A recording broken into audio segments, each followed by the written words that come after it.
Hi friends, ഞാൻ ദീപ്തി. ഇന്ന് ഞാൻ മുരിങ്ങയ്ക്ക വെച്ചിട്ടുള്ള ഒരു റെസിപ്പിയാണ് ചെയ്യാൻ പോകുന്നത്. അതിലേക്കായിട്ട് ഞാൻ 2 മുരിങ്ങയ്ക്ക എടുത്തിട്ടുണ്ട്.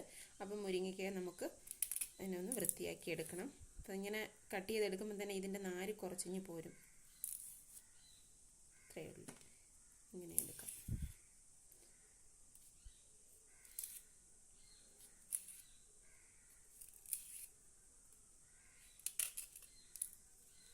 നമ്മൾ കട്ട് ചെയ്തെടുക്കുന്ന ഓരോ മുരിങ്ങയ്ക്കയും ഇങ്ങനെ മുറിച്ച് അങ്ങോട്ട് കൊടുക്കാം.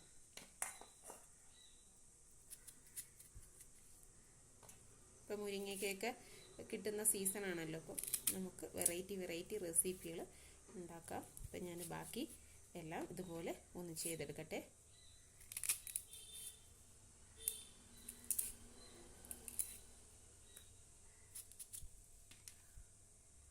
മുരിങ്ങയ്ക്കയെല്ലാം വൃത്തിയാക്കി എടുത്തിട്ടുണ്ട്. ഞാൻ 2 സവാള എടുത്തിട്ടുണ്ട്. കുഞ്ഞുള്ളി വേണമെങ്കിലും കുഞ്ഞുള്ളി എടുക്കാം.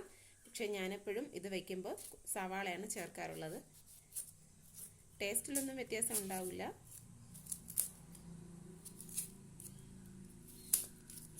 അതുപോലെ തന്നെ സവാളയും തോലെല്ലാം കളഞ്ഞ് വൃത്തിയാക്കി എടുക്കട്ടെ.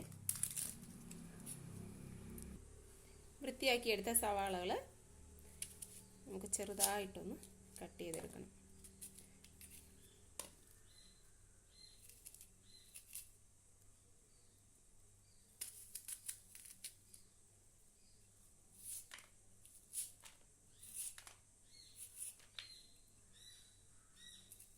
ഇങ്ങനെ എല്ലാം ചെയ്തെടുക്കാം.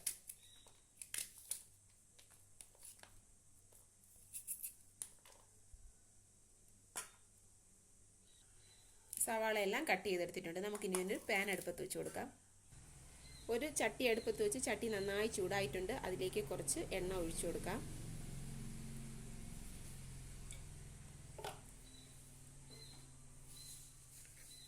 എണ്ണ നന്നായി ചൂടായിട്ടുണ്ട്. കുറച്ച് കടുക് ഇട്ട് കൊടുക്കാം.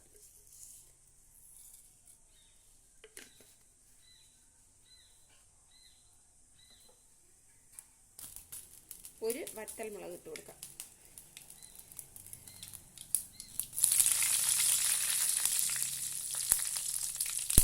കറിവേപ്പിലേക്ക് കൊടുക്കാം.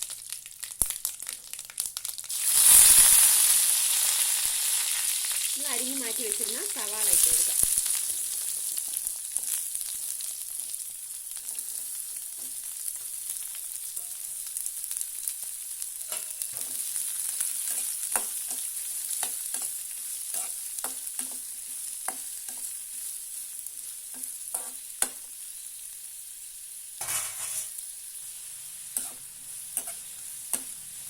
നമ്മൾ മുരിങ്ങയ്ക്ക ഇവിടെ ചേർത്ത് കൊടുക്കാം.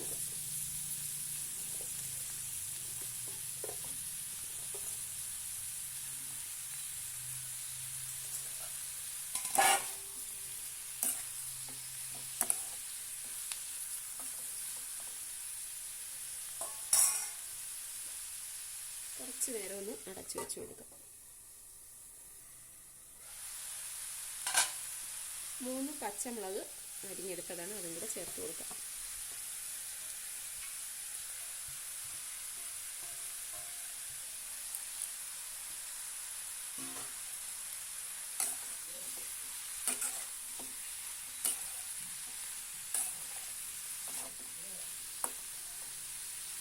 കുറച്ച് ഉപ്പ് ചേർത്ത് കൊടുക്കാം.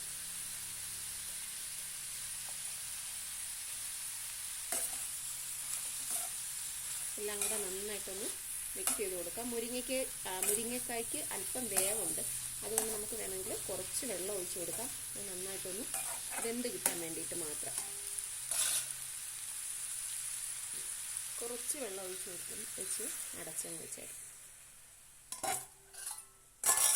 അവിടെ ഇരുന്ന് വേവട്ടെ. മുരിങ്ങയ്ക്ക വേവുന്ന സമയം കൊണ്ട് നമുക്ക് അതിലേക്കുള്ള മസാല തയ്യാറാക്കാം.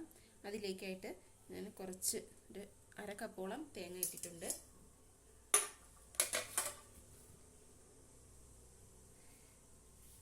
രണ്ടല്ലി വെളുത്തുള്ളി, 1/4 സ്പൂൺ ജീരകം, 1/2 സ്പൂൺ മഞ്ഞൾപ്പൊടി, കുറച്ച് മുളക് പൊടി, കറിവേപ്പില, ഇത്രയും കൂടെ ഇട്ട് നന്നായിട്ടൊന്ന് അടിച്ചെടുത്തിട്ട് വരാം.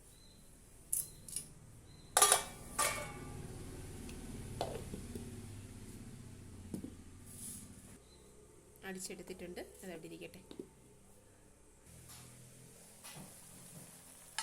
മുരിങ്ങയ്ക്ക വെന്ത് വരുന്നുണ്ട്, കുറച്ചുകൂടെ ഒന്ന് വേവാനുണ്ട്. ഈ സമയത്ത് നമ്മൾ ലോ ഫ്ലെയിമിൽ വെച്ചിട്ടാണ് ഇത് വേവിച്ചെടുക്കാനേ.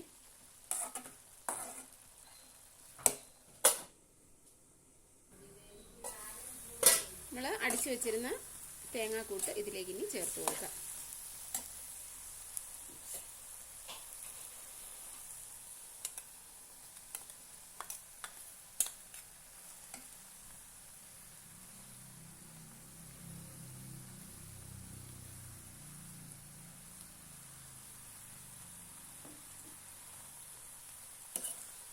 അതുകൊണ്ട് നമുക്കിതിനൊന്ന് കവർ ചെയ്ത് ഒരു 5 മിനിറ്റ് ലോ ഫ്ലെയിമിലൊന്ന് വെച്ച് കൊടുക്കാം.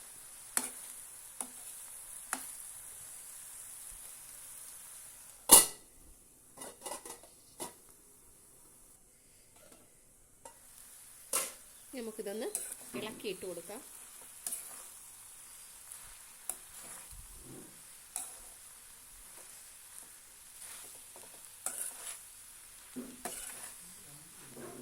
നന്നായിട്ടൊന്ന് മിക്സ് ചെയ്ത് കൊടുക്കാം.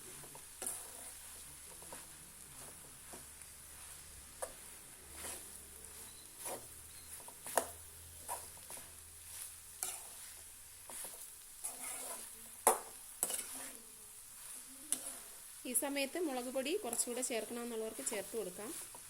ഞാൻ പച്ചമുളക് കൂടുതൽ ചേർത്തതുകൊണ്ട് ഇത്രയും മുളക് പൊടി മതി. ഇനി ഇതിനൊന്ന് കുറച്ച് നേരം കൂടെ അടച്ച് വെച്ച് വേവിച്ചെടുക്കാം.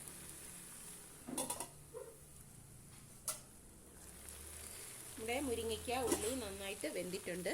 അപ്പം എൻ്റെ ഈ റെസിപ്പി എല്ലാവർക്കും ഇഷ്ടമാകും എന്ന് വിചാരിക്കുന്നു. ഇഷ്ടപ്പെട്ടാൽ ഒന്ന് ലൈക്ക് ചെയ്യണേ, സബ്സ്ക്രൈബ് ചെയ്ത് സപ്പോർട്ട് ചെയ്യണേ പ്ലീസ്.